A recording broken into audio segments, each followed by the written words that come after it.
What's up everybody, Chris Gault here, Healthy Living with Chris Gault. Today we're going to talk about why change is so hard. We're going to explain it right now.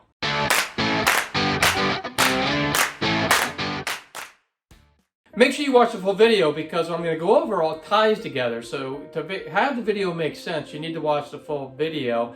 And also make sure to take action, because remember Newton's law that a body at rest stays at rest and a body in motion stays in motion unless a force is acted upon it. That means basically that if you're stagnant in your life or you're going in the wrong direction in your life, the only way to correct that is to, I know it might be hard, but is to actually make change in your life. And we're going to explain and why it is so hard, but also how you could do that.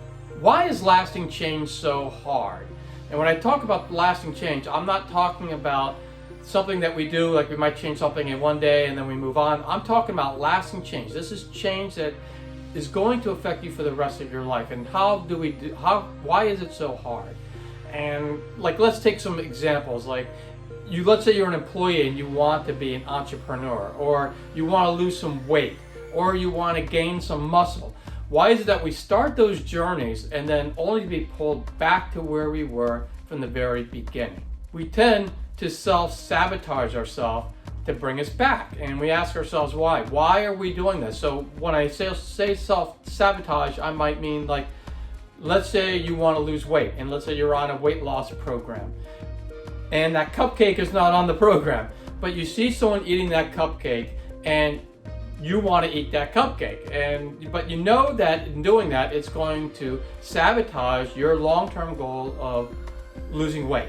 But then you grab the cupcake and eat it anyway. So why is it that we self-sabotage ourselves? And the reason why is the subconscious is very strong and it really wants to preserve itself. You have an identity and the subconscious is trying to get you back to that identity. It doesn't like change. So it wants to go back to where it was. It's very comfortable being where it was before. So to actually change that takes work.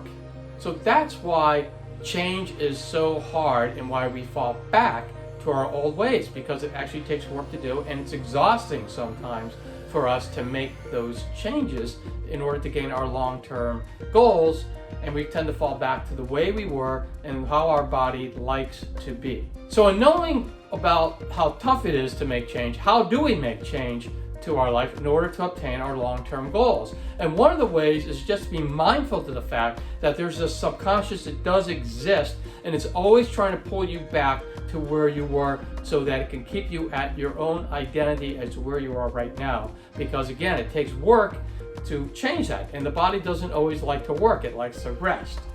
So just be mindful that it does exist, and that way you can actually make changes to it. If you don't realize the subconscious doesn't have that power over you, then you're never going to make any changes in your life. So the next thing to do then is to make a habit out of things. And sometimes you can take baby steps towards it, or sometimes you can go cold turkey. And one of the examples that I could throw out is I went vegan about a year ago and I just went cold turkey. It was tough and it was very difficult in the beginning, although it wasn't as hard as I thought it was going to be. But what happened was I did it for at least a month. And in doing it for a month, it became a habit. And I'm going to explain about how habits can change your subconscious in a minute. But one of the things that you need to do is to focus on your long-term why, as opposed to that instant gratification. In this world, we're so much into instant gratification, which is probably why people love to watch a 30-second video, because they just want to see it and be done with it. And they don't want to take the time in order to learn something. The long-term goals are always more difficult than that instant gratification. So let's go back to the example of losing weight. It's very difficult to lose weight if you don't have that long-term focus in mind and that instant gratification is creeping in. That instant gratification is going in all the time, and it's going to have you take that cupcake and eat it if you don't have a strong why and a strong desire to get to that long-term goal. But all you have to do is you change a little bit. You just make small little changes. Let's say you eat one less cupcake a day. So I'm going to change the example a little bit and say, let's say you want to get into shape. And to do that, let's say you're going to say, I'm going to put 30 minutes a day of working out in. And it might not sound like a lot of time to do 30 minutes. So let's say it's 10 minutes. Let's say 10 minutes a day, because that's even better. 10 minutes a day, I'm going to do some kind of working out, whether it be running or walking, doing push-ups, whatever it is. I'm going to do that 10 minutes a day. That's not a lot of time. But the thing is, there's a compound effect there that if you continue to do that 10 minutes every day for a year, I guarantee you, your body is going to look different than it did before you start, if you didn't do it at all. Your body will look different. It's going to adapt. But you're not going to notice it in the first day. You're not going to notice it in the second day or a week or even a month probably. But somewhere along the line, you will start to notice a difference.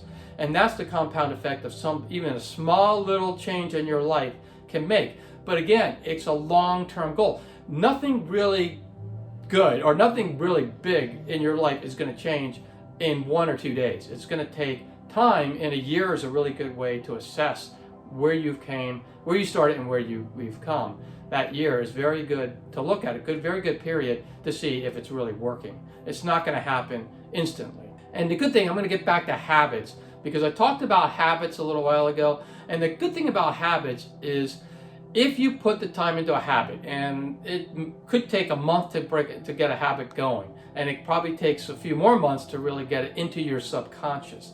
So let's take like a long time ago, I stopped drinking sodas, and it was very difficult because I drank a lot of sodas and I was in college, so it was decades ago, but I used to drink a lot of sodas, and then I eventually just said, I got to go cold turkey. I got to stop drinking it. And it was very, very difficult at first, but I fought the urge. And I did it for a few months. And after a few months, I really didn't have the desire to drink a soda. And after a year or two, just the thought of drinking a soda sickens me. And even if I take a sip of it, I just know I'm just not going to like the taste of it.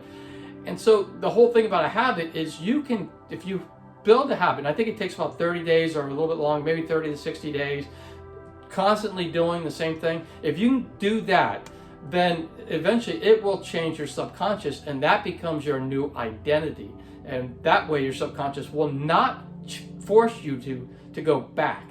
It's going to accept that change in your life, that you are serious enough to make the change, and your subconscious finally will get into that change.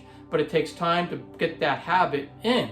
So if you want to, say, I want to start new healthy habits, you can start those healthy habits, and they're going to be very difficult at first for the first 30 days to 60 days. But then after that, they're going to start to become into your subconscious, and they're going to become a habit, and it's going to be really, really easy. So just put the time in the beginning, and it's going to be worth it at the end. Now, in saying all this, you only have so much control, self-control.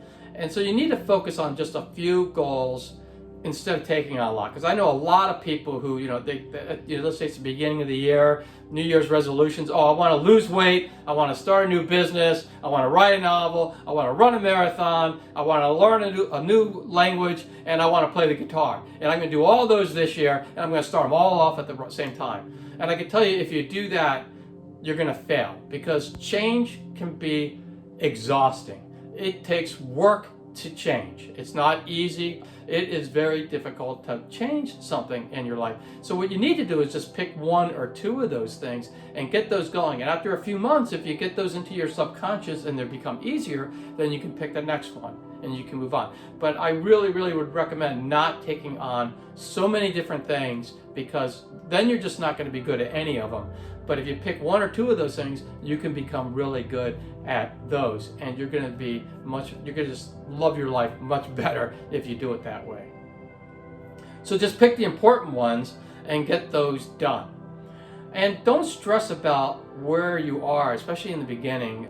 Life is a marathon, and it's not a sprint, and it's going to take a while. You just have to enjoy the journey. I know a lot of us want that instant gratification. I'm in that included. I include myself in that, because I had this YouTube channel, and I would love it if I had 100,000 subscribers now, and then a year from now I had 1 million subscribers. But the reality is that's probably not going to happen. But if I keep working towards my goal, eventually I will get there sometime.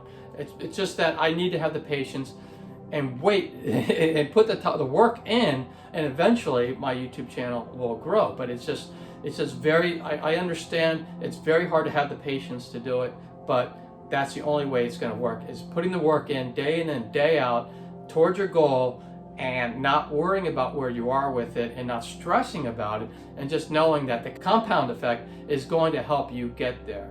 And that's all I had for this video. And if you have any other comments that you would like to add to help anyone out in the same situation on how to make change in someone's life easier, please put them in the comments below, and I will join you there soon. And all I ask is that you are respectful in the comments, and that you think about, how do I lift people up with this comment that I'm putting in, as opposed to tearing them down, because that's what my channel is all about, is bringing people up to be the best versions of themselves. So if we can do that, that'll be great. And also, if you like the video, make sure that you give it a thumbs up, and that way YouTube will push this out to other people so they can benefit from it as well. And if you haven't already, make sure you subscribe to the channel and ring that bell notification, and that way you'll be notified every time I put out a healthy living video. And if you know anybody who can benefit from videos like this, make sure you share the video and the channel with them so they can join in all the fun. And for more tips on how to live a happier, healthier life, 2 videos are going to pop up any moment, and you can click on any of those videos and you can continue your happy, healthy living journey. And I will see you all next time.